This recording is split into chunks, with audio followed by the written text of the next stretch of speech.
નજર કરીએ મુખ્ય સમાચાર પર। 26મી જાન્યુઆરીના દિવસે એટલે કે પ્રજાસત્તાકના દિવસે આપણા આખા દેશમાં સરકારી કચેરીઓ અને શાળાઓમાં ધ્વજવંદન કરવામાં આવે છે અને રાષ્ટ્રધ્વજને સલામી આપવાની સાથે સાથે આપણું રાષ્ટ્રગાન જન ગણ મન પણ ગવાય છે।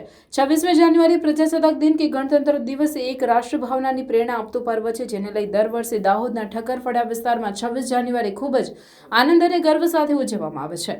આજના જ દિવસે 1950માં આ દિવસે ભારતીય બંધારણ લાગુ થયું હતું। આપણે સૌ જાણીએ છીએ કે ભારતને 15મી ઓગસ્ટ 1947ના રોજ આઝાદી મળી હતી, પરંતુ દેશ પાસે પોતાનું કોઈ બંધારણ ન હતું। આ દિવસે એટલે કે 26 જાન્યુઆરી 1950ના રોજ આપણા દેશનું બંધારણ અમલમાં આવ્યું, જેને લઈ તારીખ 26/1/2024 વહેલી સવારે 10:45 કલાકે ઠક્કરફળિયા વિસ્તારના સુધરાઈ સભ્યો સહિત નગરપાલિકા પ્રમુખ વિસ્તારના લોકો મોટી સંખ્યામાં ઉપસ્થિત રહી રાષ્ટ્રગાન ગાઈ પ્રજાસત્તાક દિનની પરંપરા મુજબ ધ્વજ લહેરાવી ઉજવણી કરવામાં આવી હતી।